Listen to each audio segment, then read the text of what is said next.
Bonjour et bienvenue sur math-sup.fr.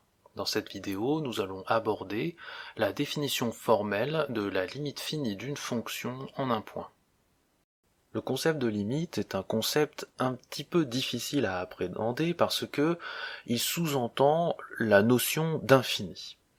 En effet, bien souvent, on dit que la limite lorsque f de x tend vers L, lorsque x tend vers x0, cela revient à dire que f de x va s'approcher infiniment près de L.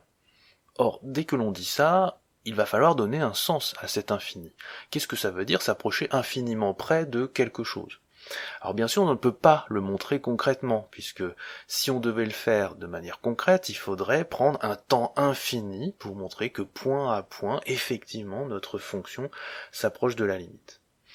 On a donc besoin de poser une définition écrite avec un nombre fini de termes, qui va nous permettre de montrer avec un nombre fini d'opérations que, effectivement, la fonction tend vers cette limite.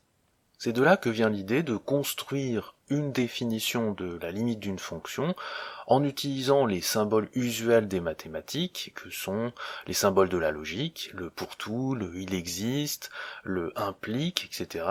Et puis aussi les symboles que l'on utilise avec les nombres, les inégalités, les valeurs absolues, etc. Alors plutôt que de vous donner d'emblée la définition et puis la commenter, je vous propose plutôt de la construire avec vous. Nous allons partir d'une description avec le langage courant du concept de limite, puis nous allons la transformer peu à peu pour en faire une définition formelle. Dans ce travail, vous verrez que le formalisme mathématique va nous imposer certaines contraintes sur notre conception initiale. Le passage au formalisme va nous obliger à repenser le concept. Ainsi, vous pourrez observer que lorsque l'on cherche à traduire le langage courant dans le langage mathématique formel, eh bien, ce n'est pas une opération neutre. Enfin, vous verrez également que dans cette construction, nous serons amenés à effectuer des choix. Et en fonction de ces choix, eh bien, nous aurions pu avoir une définition différente. Ici, nous allons faire un choix qui va nous conduire à la définition que l'on aborde habituellement en première année après le bac. Fixons le cadre. Ici, nous allons travailler avec une fonction réelle définie sur R tout entier. Je vous expliquerai à la fin de la vidéo comment modifier un petit peu notre définition pour travailler avec des fonctions qui ne seraient définies que sur un sous-ensemble de R. On va se donner x0 et L de réel et on s'intéresse à définir formellement la limite lorsque x tend vers x0 de f de x est égal à L. Donnons une des descriptions les plus courantes pour expliquer la limite qui se trouve ici. Bien souvent, on dit la chose suivante. On dit que lorsque x est très proche de x0, eh bien, le f de x correspondant, qui se trouve ici, sera très proche de L. Et plus on va rapprocher le x proche de x0, plus l'image f de x va se rapprocher de L. La description la plus couramment employée consiste alors à résumer tout ceci en disant que lorsque x s'approche infiniment près de x0, alors f de x s'approche infiniment près de L. Cette conception de la limite est ce que l'on appelle une conception dynamique, puisque ici nous faisons bouger x dans la direction de x0, ce qui a pour effet de faire bouger f de x dans la direction de L. Alors comme on va le voir, cette conception n'est pas particulièrement bien adaptée pour le formalisme mathématique, et nous allons devoir la revoir. Examinons la phrase que nous venons de retenir. Nous avons dit, lorsque x s'approche infiniment près de x0, alors f de x s'approche infiniment près de L. Dans cette phrase, il y a un terme qui pose problème. C'est le terme infini. En effet, lorsque l'on dit que l'on est infiniment proche d'un point, on a envie de dire que l'on est exactement sur ce point. Or, ce n'est pas tout à fait l'idée qui se trouve derrière la notion de limite. Nous n'allons pas directement sur le point, nous nous en rapprochons. Comme ce terme infini pose des soucis d'interprétation, eh bien, je vous propose tout simplement de l'enlever. Et puis nous verrons par la suite comment cette notion d'infini va réapparaître.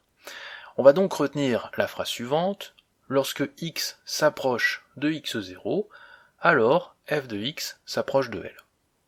La nouvelle phrase que nous avons sous les yeux a une structure de la forme si alors. Si x s'approche de x0, alors f de x s'approche de L. Or, comme vous le savez, l'expression si alors est fréquemment utilisée en lieu et place de l'implication logique. On pourrait alors se dire que, à l'inverse, si nous avons une structure en si alors, eh bien, nous allons pouvoir la traduire en implication logique en écrivant x s'approche de x0 implique f de x s'approche de L. Malheureusement, en faisant cela, nous commettons une erreur. En effet, notre phrase initiale exprime une relation de cause à conséquence. X s'approche de x0 et la cause de f de x s'approche de L. Alors que l'implication logique, elle ne traduit pas une relation de cause à conséquence, mais exprime une inclusion conceptuelle. Et ceci n'est pas tout à fait la même chose. Pour que vous compreniez bien la nuance, regardez l'implication logique suivante. ABCD est un carré implique que ABCD est un rectangle. Ici, il ne s'agit pas d'une relation de cause à conséquence. On ne dira pas que un carré est la cause d'être un rectangle. Par contre, on dira que un carré est un cas particulier de rectangle. Il y a donc une inclusion entre le concept d'être un carré et le concept d'être un rectangle. Le fait d'être un carré est un sous-cas du fait d'être un rectangle. Et puis, si vous regardez d'autres implications en mathématiques, vous verrez que systématiquement, l'implication logique peut se traduire en termes d'inclusion conceptuelle. Je vous donne un autre exemple. Si la fonction f est dérivable, alors la fonction f est continue. Autrement dit, le fait d'être dérivable est un sous-cas des fonctions continues. Or, si vous regardez notre phrase dit si x s'approche de x0, alors f de x s'approche de L. On ne peut pas dire que x s'approche de x0 est un sous-cas de f de x s'approche de L, puisqu'il s'agit d'une relation de cause à conséquence. Et donc, on ne peut pas traduire cette phrase à l'aide de l'implication logique. Arrivé ici, nous avons deux options. Soit on tente d'exprimer dans le langage mathématique une relation de cause à conséquence. Malheureusement, ça c'est quelque chose que nous ne savons pas faire.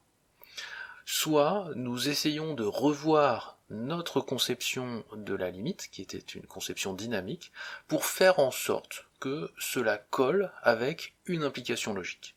Et c'est cette deuxième voie que nous allons poursuivre. Cherchons à transformer notre phrase. Nous avons ici une phrase qui a pour structure si P alors Q. Or, si nous cherchons dans le langage courant une expression alternative à ce type de structure, nous trouverons pour avoir Q, il suffit d'avoir P. Alors, à première vue, la nuance entre les deux phrases est minime, mais pourtant elle existe. En effet, dans l'expression « pour avoir Q, il suffit d'avoir P », eh bien, la propriété P n'apparaît plus comme une cause ou comme un prérequis, mais elle apparaît comme un moyen, et notamment un moyen parmi d'autres possibles. Ainsi, avec cette expression, nous nous rapprochons davantage de la notion d'inclusion conceptuelle qui se traduira en implication logique. On peut donc proposer cette nouvelle reformulation qui sera « pour que f de x s'approche de L, il suffit que x s'approche de x0 ». Enfin, dans cette phrase, il y a le verbe « s'approcher » qui sous-entend un mouvement. Or, vous le savez, en mathématiques, les concepts ne bougent pas, ils sont fixes. Nous aimerions transformer un petit peu cette phrase pour faire disparaître le côté dynamique, avoir un côté purement géométrique. Eh bien, nous allons remplacer le verbe s'approcher par être proche de. On va donc préférer la phrase suivante. Pour avoir f de x proche de L, il suffit que x soit proche de x0. Dans la phrase que nous avons retenue se trouve l'expression « être proche de ». En mathématiques, on n'utilise pas ce vocabulaire. On lui préfère l'expression « être dans un voisinage de ». Alors bien sûr, cela va vouloir dire la même chose. Notre phrase va donc devenir « Pour avoir f de x dans un voisinage de L, il suffit que x soit dans un voisinage de x0. » Se pose alors la question, qu'entend-on par être dans un voisinage d'un point ? Dans le langage courant, la notion de voisinage n'est pas bien définie. Par exemple, si vous demandez à une personne qui habite dans un immeuble de vous décrire quels sont ses voisins, cette personne vous dira, eh bien, ce sont les personnes qui habitent au même étage que moi, ou bien au-dessus ou en dessous. Par contre, si vous demandez à une personne qui habite dans un hameau où les maisons sont éloignées les unes des autres, eh bien, il est possible que cette personne vous réponde que ses voisins, ce sont toutes les personnes qui habitent dans ce hameau. Et comme on le voit sur ces deux exemples, la notion de voisinage est subjective. Il en va de même en mathématiques, à savoir la notion de voisinage procède d'un choix. Alors, il faut que vous sachiez qu'il existe une théorie que l'on appelle la topologie générale qui fixe un cadre qui permet de définir la notion de voisinage. Sur un ensemble donné, il y a plusieurs façons de construire des topologies et pour chaque topologie correspondra une forme de voisinage. Alors nous ne rentrerons pas dans cette théorie-là. Par contre, sachez que ici, nous allons faire un choix spécifique de voisinage qui va conduire à la définition de la limite que l'on aborde en première année. La forme des voisinages que nous allons considérer va être celle-ci. On va se donner A un point de la droite réelle. On va se donner également epsilon un réel strictement positif. Et nous allons considérer comme voisinage des intervalles de la forme a moins epsilon, a plus epsilon. Donc cet intervalle ici, nous dirons que c'est un voisinage du point A. Alors, cette forme particulière de voisinage est intéressante. Tout d'abord, on le voit, dans un voisinage de A, nous aurons une infinité de points autour. Ensuite, un deuxième point intéressant, c'est que nous avons un epsilon qui n'est pas fixé, si bien qu'on va avoir un contrôle sur la taille de ce voisinage. Si je décide de prendre un epsilon très très petit, j'aurai un voisinage très resserré autour du point A. Puis inversement, je peux décider d'avoir un voisinage très large autour du point A. Et puis, il y a un autre point intéressant avec cette forme de voisinage, c'est si je considère un point X qui se trouve dedans. J'ai X qui appartient au voisinage A moins epsilon, A plus epsilon, ce qui revient aussi à dire que X est compris strictement entre A moins epsilon et A plus epsilon. Et bien ce que l'on observe, c'est que ce point X est à une distance de A inférieure à epsilon. En effet, si vous regardez la distance qui sépare A de A plus epsilon, ça fait epsilon. Puis pareil de l'autre côté, si on regarde la distance qui sépare A de A moins epsilon, ça fait epsilon. Donc tous les points X qui se trouvent dans cet intervalle sont à une distance de A qui est strictement inférieure à epsilon. Et si vous avez suivi un cours sur les valeurs absolues, eh bien vous savez que ceci va se traduire en valeur absolue de x moins a strictement plus petit que epsilon. Autrement dit, on a une traduction algébrique du fait qu'un point soit dans le voisinage. Et cette traduction algébrique, eh bien, elle sera utile pour effectuer des calculs pour démontrer des limites de fonctions en un point. Maintenant que nous avons reformulé notre concept de limite et que nous avons précisé quel voisinage nous allons utiliser, regardons si cette nouvelle approche nous permet de distinguer des situations usuelles de limite de fonction en un point. Alors ici, je vous ai dessiné le graphe d'une fonction qui aura pour limite L en x0. Donc si on suit l'approche dynamique, on dirait que lorsque x tend vers x0, alors f de x tend vers L. Tandis que ici, j'ai une fonction qui décroche en x0 équivaut L, et cette fois-ci, si on suit notre approche dynamique, on dirait bien f de x ne tend pas vers L en x0, parce que lorsque je fais tendre des x par la gauche de x0, je me rends compte que les f de x ne s'approchent pas de L. Et puis pareil à droite, lorsque x tend vers x0 par la droite, les images f de x ne s'approchent pas de L. Maintenant, faisons tourner notre phrase qui est ici sur nos deux situations. Donc on nous dit, pour avoir f de x dans un voisinage de L, première chose, c'est on va tracer un voisinage de L, donc on va considérer un L-epsilon, L plus epsilon. Il suffit que x soit dans un voisinage de x0. Alors pour bien voir ça, je propose qu'on regarde l'antécédent du voisinage de L, et on regarde s'il suffit de prendre x dans un voisinage de x0. Et effectivement, regardez, si je me mets par exemple dans ce voisinage de x0, donc là ça sera x0 moins alpha, et ici x0 plus alpha, et bien si je prends mes x ici, et bien les images vont se trouver dans cet endroit. Donc pour avoir f de x dans un voisinage de L, eh bien il suffit bien que je prenne x dans un voisinage de x0. Ça fonctionne. Maintenant, regardons ce qui se passe ici. Donc je vais prendre à nouveau un voisinage autour de L, donc toujours L moins epsilon, L plus epsilon, et puis je vais regarder les antécédents de ce voisinage. Et là, je ne tombe que sur un seul point. Vous voyez?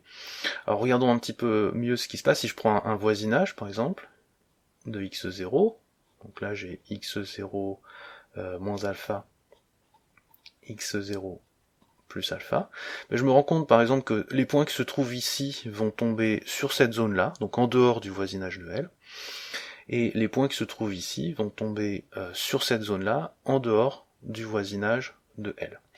Donc cette conception semble aussi nous dire que la fonction qui est ici n'a pas pour limite L en x0. Malheureusement, la phrase qui se trouve ici comporte encore certaines ambiguïtés et pourrait être interprétée dans une direction que nous ne voudrions pas. Par exemple, si on revient sur la situation qui se trouve ici, je pourrais dire la chose suivante. Pour avoir f de x dans un voisinage de L, c'est-à-dire que les f de x doivent être ici, il suffit que x soit dans un voisinage de x0. Et là, je pourrais dire, eh bien, si je prends x égale à x0, eh bien, x est dans un voisinage de x0, et f de x est égal à L. Donc, il vérifie cette phrase. Et ça, eh bien, c'est quelque chose que nous ne voulons pas, puisque ici, nous considérons que la limite de f de x, lorsque x tend vers x0, ne peut pas être L.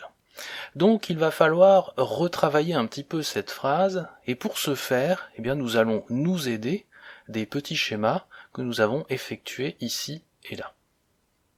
Essayons de redécrire ce que nous avons fait précédemment sur les deux schémas. Dans le premier schéma, nous sommes partis d'un voisinage autour de L, on a regardé l'antécédent de cette image, et on s'est rendu compte que l'on pouvait construire un petit voisinage autour de x0, tel que tous les points qui se trouvent dans ce voisinage auront leurs images dans le voisinage de L.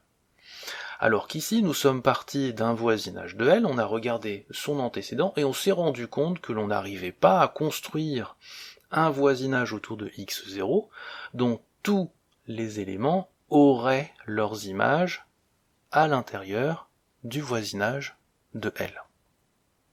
C'est alors cette propriété d'existence d'un voisinage de x0 dont tous les éléments auront leurs images qui vont tomber dans le voisinage de L que nous allons retenir pour construire notre définition de la limite. Alors maintenant, je vous propose de réécrire tout ce que je viens de dire à l'oral à l'aide d'une phrase. Donc la propriété que l'on va retenir pour définir la limite lorsque x tend vers x0 de f de x est égal à L, ça va être la phrase suivante. Si on se donne un voisinage autour de L, donc étant donné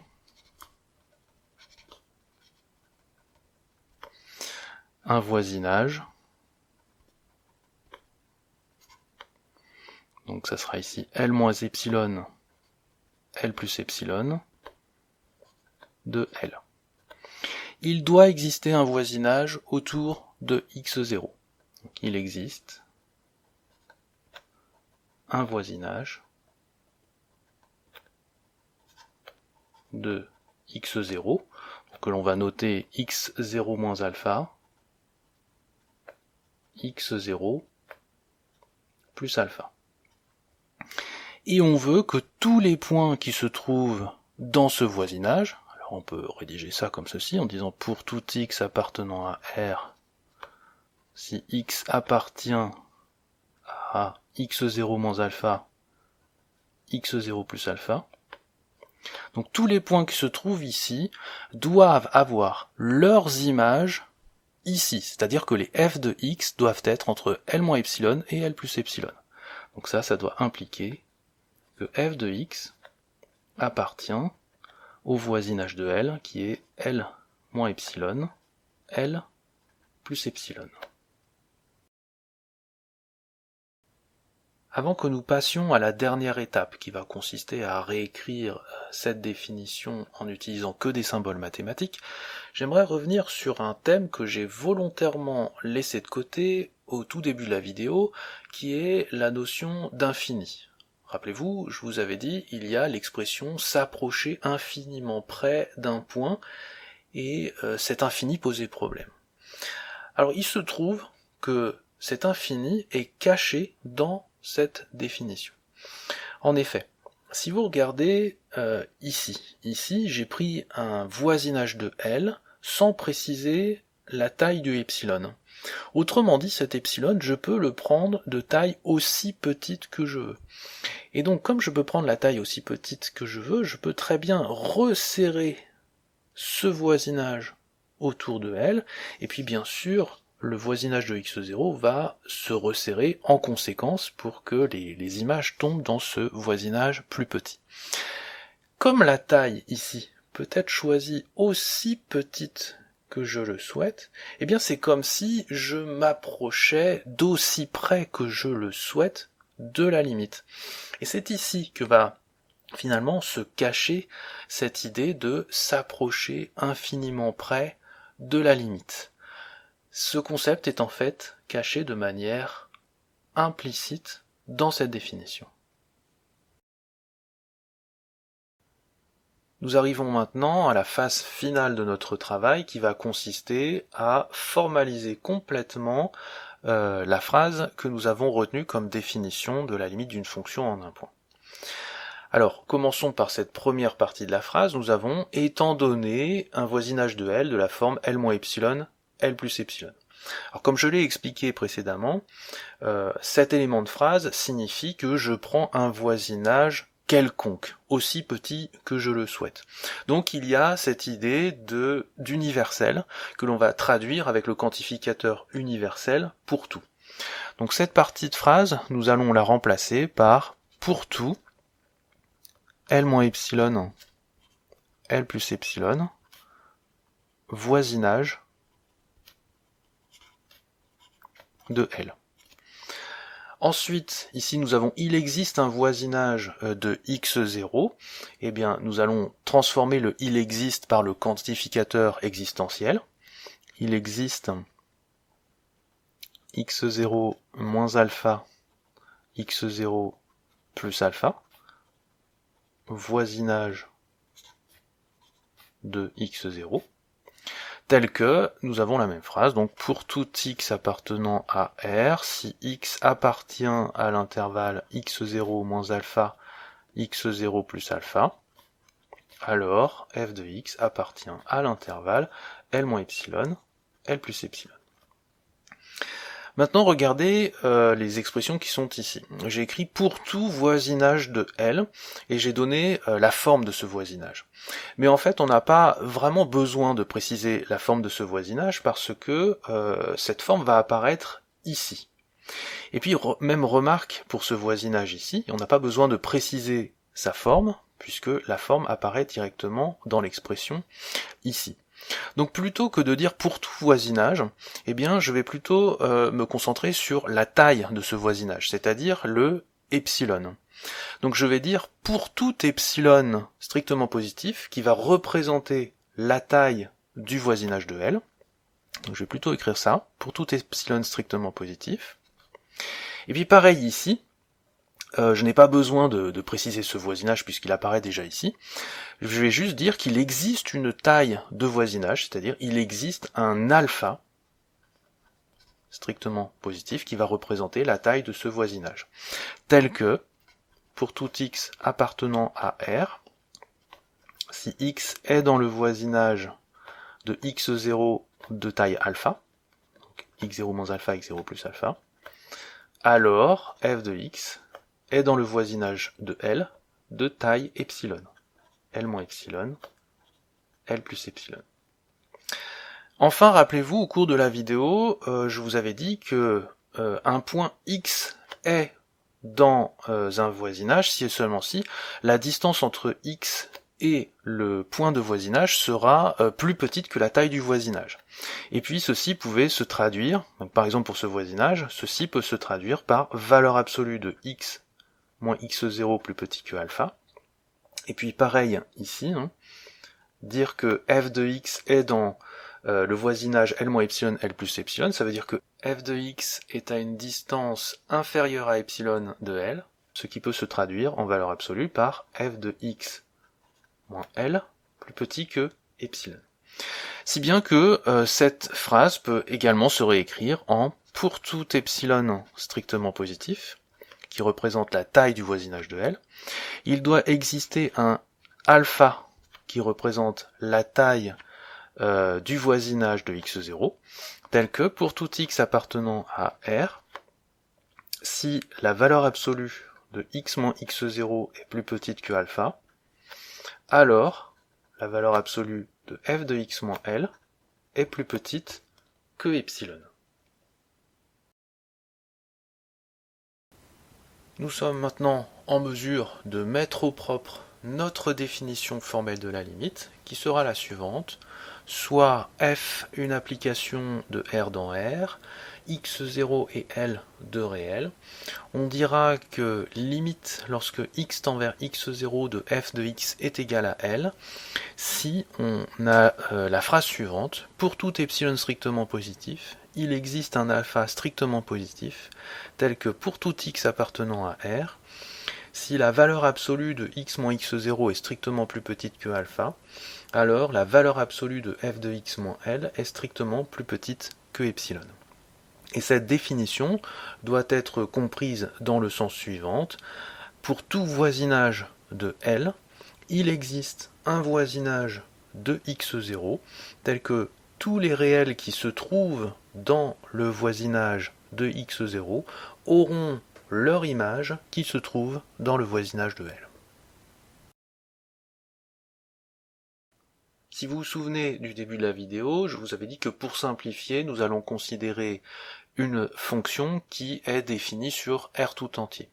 Maintenant, on va se pencher à comment modifier notre définition pour qu'elle soit applicable également à des fonctions qui soient définies sur un ensemble plus petit que R. Donc on va considérer ici une fonction qui va de grand I dans grand R, où I est un sous-ensemble de R. Et si on regarde notre définition ici, eh bien on voit qu'il apparaît le terme f de x. Donc il faut s'assurer que le f de x soit bien défini, c'est-à-dire que les x soient dans le domaine de définition de la fonction. Et donc pour que cela fonctionne bien, eh bien au lieu d'écrire pour tout x appartenant à R, eh bien nous allons écrire pour tout x appartenant au domaine de définition de la fonction, c'est-à-dire pour tout x appartenant à i. On va donc retenir cette nouvelle définition pour les fonctions qui seraient définies sur un ensemble plus petit que R.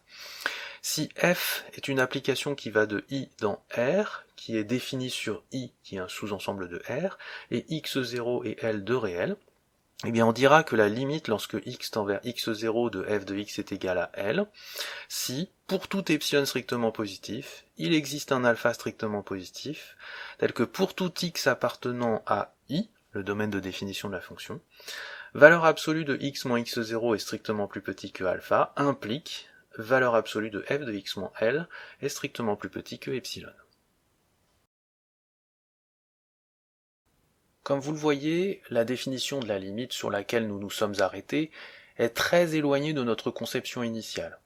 Et ceci est dû au fait que la façon dont nous produisons des mathématiques ne permet pas de traduire tous les concepts que peut produire la raison. Ici, la difficulté venait du fait que notre conception initiale était une conception dynamique que le formalisme mathématique ne permet pas de traduire. Nous avons donc dû transformer notre conception dynamique en une conception géométrique, fixiste, qui se prête mieux au jeu de la formalisation. Il y a donc des contraintes contingentes aux mathématiques qui font que les définitions que l'on produit ne peuvent pas être considérées comme des définitions dites naturelles, entre guillemets, qui seraient des calques de la réalité. Ceci explique la forme très alambiquée de la définition à laquelle nous sommes arrivés.